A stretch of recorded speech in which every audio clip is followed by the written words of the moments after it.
I'm Margaret Kerrigan, and this is Art Market Minute from ArtNet Pro. It's Monday, November 24th.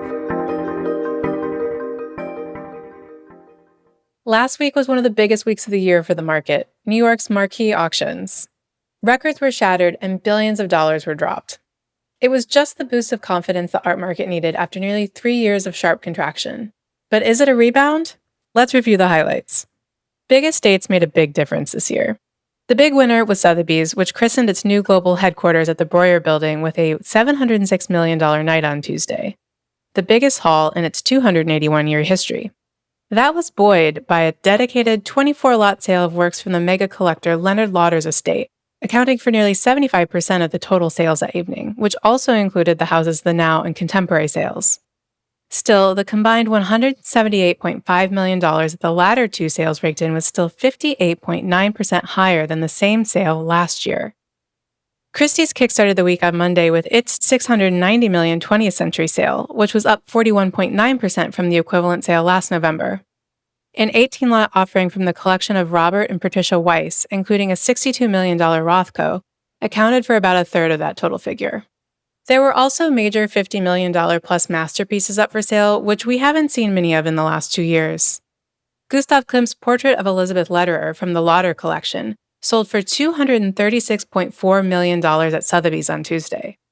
It set a new auction record for the Viennese artist and marked both the most expensive work ever sold by the auction house and the most expensive modern artwork ever sold at auction. It's now the second most expensive artwork in the world, only bested by the $450 million Salvator Mundi by Da Vinci.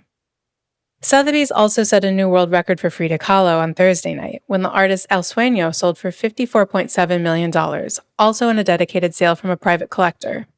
Talk about an upside. That's 107,155% more than the $51,000 it last sold for in 1980. It's the highest price to date for an artwork by a woman artist at auction, topping Georgia O'Keeffe's Jimson Weed White Flower No. 1, which sold for $44.4 million in 2014. However, it's worth noting that the O'Keeffe price would be around $61.1 million today when adjusted for inflation. Still, price sensitivity lingered and collectors remained cautious when it came to contemporary and ultra-contemporary works. The latter category has contracted the most amid the recent downturn. While Phillips is known as the reliably third-place auction house where records for untested young artists are set, that was not so much the case last week, where only one record was set, for Firle Biaz at $645,000.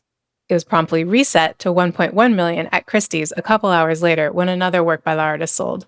Still, Phillips' compact 33-lot evening sale pulled in $67.3 million, a respectable 24.4% increase over the $54.1 million total at the same auction last year. The house also introduced some natural history lots to the sale for the first time ever in an effort to diversify its offerings from contemporary art. They included a $5.4 million juvenile Triceratops skeleton and a preserved marine crocodile. Christie's played its card right in its 21st century sale. The house sold $123.6 million worth of art, 16% more than last year's equivalent sale. One advisor told ArtNet's Katya Kazakina that it was a bit boring, but bidding was deep for many lots since the house carefully set expectations, used third-party guarantees savvily, and lowered reserves to entice bidders when necessary. The bottom line? The art trade lives to fight another day. But it can't rest just yet. Art Basel Miami Beach is just a week away, and a lot is on the line for dealers who are still feeling the squeeze of the last few years. That's it for this week. You can get more details on these stories on news.artnet.com.